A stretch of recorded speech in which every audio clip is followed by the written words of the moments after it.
Hi everyone, good morning, welcome to the channel. So आज के video में मैं आप लोग से बात करने वाली हूँ कि जर्मनी में एक्चुअली हमारे साथ हुआ क्या है, क्यों हमारा सफ़र भरा हो गया है, वो आज की वीडियो में मैं आप लोगों को बताऊंगी। सो वीडियो को एंड तक ज़रूर देखना, पूरा ही एक्सपीरियंस शेयर करने वाली हूँ एंड कहाँ कहाँ हमसे गलती हुई और क्या क्या आगे से ध्यान रखना है। बहुत कुछ सीखा भी है इस गलती से, सब कुछ मैं आप लोग से शेयर करूँगी।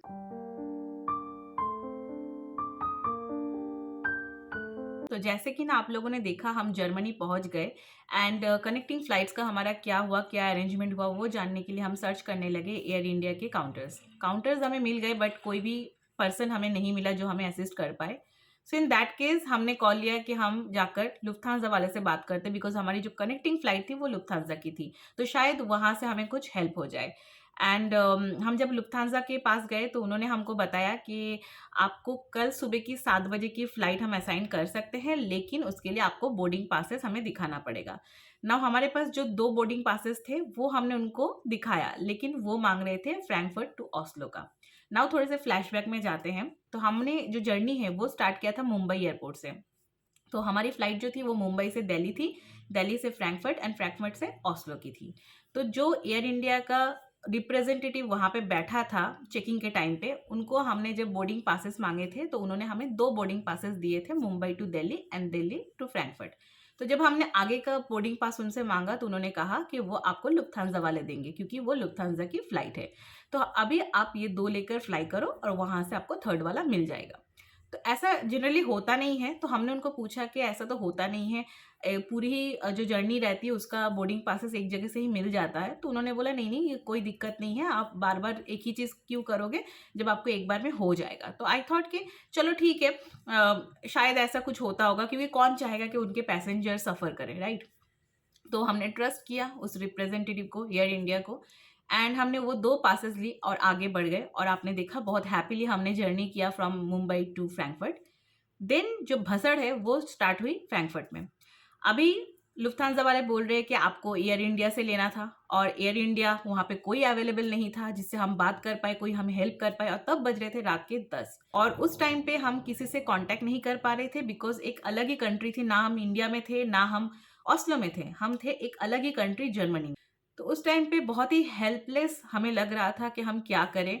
एंड जो भी हमारे साथ बाकी पैसेंजर थे, ज़्यादा नहीं थे, बट उनको पासेस थे, तो उनको आगे की टिकट्स मिल गई एंड दे आर सॉर्टेड। ठीक है, 7 बजे फ्लाइट है भाई, हम उड़ने वाले हैं। बट हम उस कंडीशन में ही नहीं थे, हमारे पास कोई टिकट नहीं थी आगे जाने की, हम फंस गए थे उस कंट्री में। एयर इंडिया वालों ने हमारे लिए, मतलब जितने भी आगे पैसेंजर जाने वाले हैं उनके लिए एक होटल रूम बुक किया है। तो उस टाइम पे सब लोग हैपीली चले गए रहने के लिए, बिकॉज़ वो लोग सॉर्टेड थे। 7 बजे की फ्लाइट है भाई, आएँगे 6 बजे, 6 बजे आ जाएँगे, 7 बजे की फ्लाइट पकड़ के आगे बढ़ जाएँगे। बट हमारी वैसी कंडीशन नहीं थी। तो हमने सोचा हमको बात करनी पड़ेगी एयर इंडिया से, और अगर 7 बजे की फ्लाइट है तो 4 घंटे पहले तो सब लोग आ जाते होंगे। तो उस अकॉर्डिंग सुबह के 4 बजे काउंटर खुल जाना चाहिए। तो तब बज रहे थे, जब ये बातचीत हम लोग सोच रहे थे, तब बज रहे थे रात के 12। तो हमने सोचा क्या ही 3 घंटे के लिए होटल रूम में जाना, हम लोग यहीं पे वेट करते हैं एयरपोर्ट में एंड देन बात करते हैं, बिकॉज़ उस टाइम पे वही हमारा एक फ़ोकस था कि हम क्या करें, आगे क्या होने वाला है हमारे साथ। तो हमने ये कॉल लिया एंड एयरपोर्ट में हम रुक गए। तो जैसे-तैसे करके हमने रात बिताई एयरपोर्ट में। जब सुबह हुई तब हमें एक और बम फटा हमारे ऊपर। सो क्या हुआ, सुबह जब हुई तो हम अराउंड 6 ओ क्लॉक हम ढूँढने लग गए कि कोई बंदा या बंदी कोई तो मिले एयर इंडिया से जो हमको हेल्प कर पाए, but there is nobody, still there is nobody.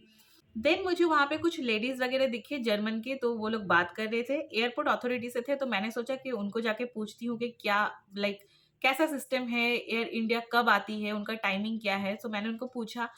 Then वहाँ से मुझे पता चला एयर इंडिया तो आज आने ही वाली नहीं है, बिकॉज़ उनके फ्लाइट्स आते हैं रात को, तो वो लोग रात को आते हैं अराउंड 9 और 10 पीएम, एंड देन कुछ टाइम के लिए रहते हैं, फिर वो चले जाते हैं, उसके बाद और कोई नहीं आता है, पूरे दिन तो कोई नहीं आता है।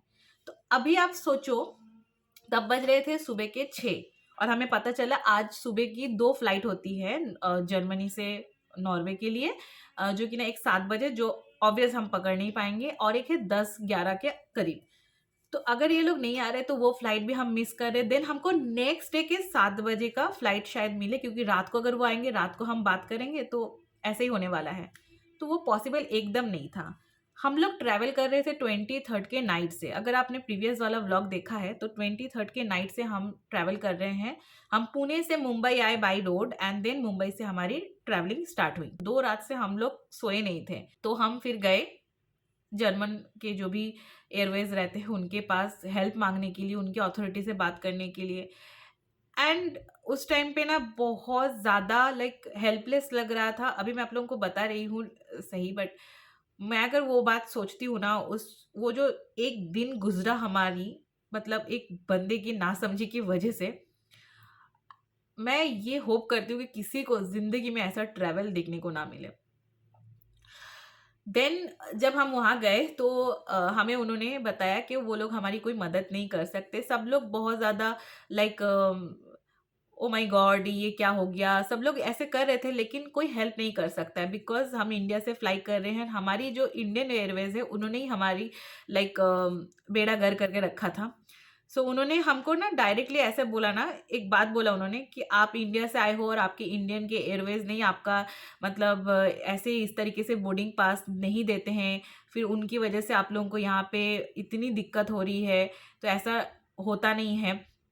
तो उन्होंने ना बहुत मतलब हंसने लगे कुछ लोग कि हाँ भाई कैसे है, अपने ही लोगों को दूसरे देश में इतना सफ़र करवा रहे हैं। एंड ट्रस्ट मी, उस टाइम पे बुरा सबको लगता है, किसी को अच्छा नहीं लगता है कि आपके देश के बारे में कोई ऐसा सोचे। बिकॉज मैं हमेशा कहती हूँ कि अगर हम इंडिया के बाहर हैं सो हम इंडिया को रिप्रेजेंट कर रहे हैं। और मुझे एकदम अच्छा नहीं लगा वो चीज़, लेकिन उनकी बात गलत भी नहीं थी। एनीवेज तो जो भी था, फिर उन्होंने बोला आपकी मदद सिर्फ एयर इंडिया ही कर सकती है, उनसे आपको कांटेक्ट करना है। एंड उन्होंने हमें नंबर्स दिया। अब जो नंबर उन्होंने दिया वो उन्होंने एक फ़ोन भी हमको दिया, लैंड नंबर, जिससे हम कॉल कर पाए। तो हमने कॉल किया, लेकिन आप बिलीव नहीं करोगे 10 नंबर थे एंड सब में ही कॉलर ट्यून बज रहा है, जो ऐसे होता है ना। एंड हमारे बाद और भी बहुत सारे पैसेंजर होते हैं जिनको शायद डिले हो गया है या बात करनी है। वो लोग आते हैं अपनी कंट्री में, कॉल लगाते हैं और फटाक से कॉल लग जाता है, असिस्ट कर देते हैं, उनको सब हो जा रहा है। और हम लोग वहाँ पे गधों की तरह खड़े थे। क्यों? क्योंकि हमारे देश में कॉलर ट्यून बज रहा था।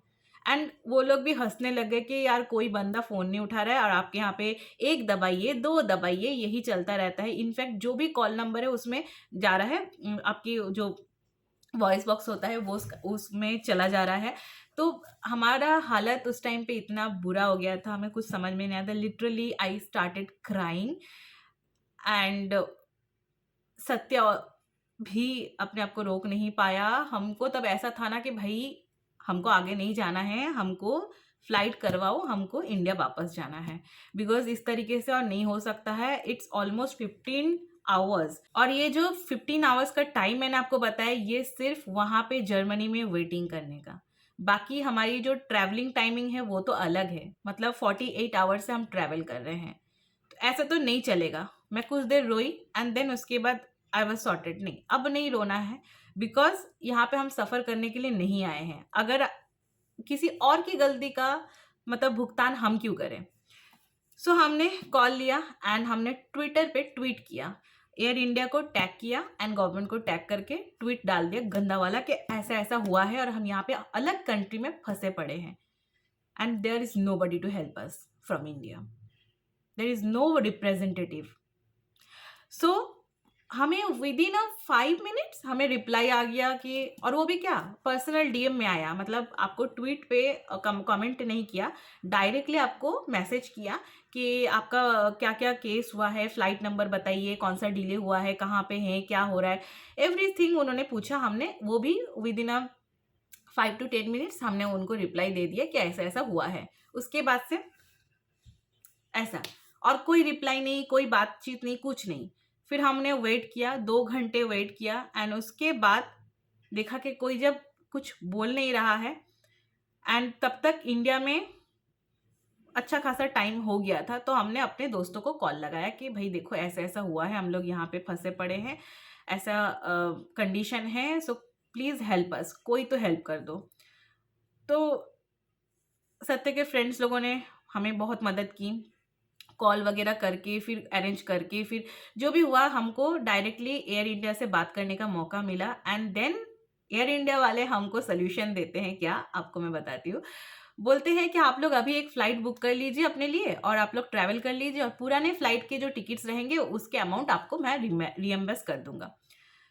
तो अभी ये कैसी बात हुई? अगर जो लोग फ्लाई करते हैं उनको पता होगा, अगर आप 1 हफ्ते पहले फ्लाइट बुक करते हो तो एक फ्लाइट की जो प्राइस होती है, अगर आप तुरंत ऑन द स्पॉट बुक करते हो तो उसकी कॉस्टिंग डबल होती है। तो हम डबल पैसा देके बुक करें और आप मुझे हाफ पैसा पे करो, ऐसा थोड़ी चलता है। और वो भी क्या, किसी और की गलती की वजह से। सफ़र भी करे, पैसे भी दो, सब कुछ करो, ऐसा थोड़ी होता है, ऐसा नहीं चलता है।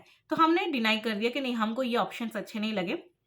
इधर आप हमें कनेक्टिंग फ्लाइट जो आपका देने का वादा था वो पूरा कीजिए कि आप हमें एक फ्लाइट बुक करके दीजिए, अदरवाइज आप हम बुक करते हैं वो पूरा पैसा आप हमें रियम्बर्स करो, ऐसा आधा आधा वाला नहीं। देन उसके बाद उन्होंने सोच विचार किया एंड बहुत टाइम लगाया, और 1-2 घंटे के बाद उन्होंने हमें रिप्लाई किया। एंड क्योंकि हम ट्विटर वगैरह में ऑलरेडी डाल चुके थे तो ये चीज़ बहुत आगे जाती। तो देन उसके बाद उन्होंने कॉल लिया एंड उसके बाद उन्होंने हमें एक मतलब टिकट्स प्रोवाइड किया कि ठीक है आप फ्लाई कर सकते हो। 1:30 बजे का एक फ़्लाइट था वो हमें मिला, तो बताया कि वो आप ले सकते हो। एंड जैसे ही हमें टिकट मिला, हम तब कितना बज रहा था, ऑलमोस्ट 12:15 हो रहा था, मतलब और 45 मिनट्स था फ्लाइट टेक ऑफ होने में। तो हम तुरंत ही भागे अपने बोर्डिंग पासेस लेने के लिए। एंड उस टाइम पे आपको कोई सीट वगैरह, आपको पता ही है कि कैसे सीट्स रहते हैं।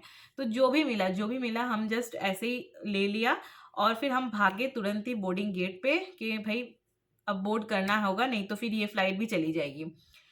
तो इस तरीके से भागा भागा भागा भागा भागा सा सो कुछ इस तरीके से रहा हमारा सफ़र।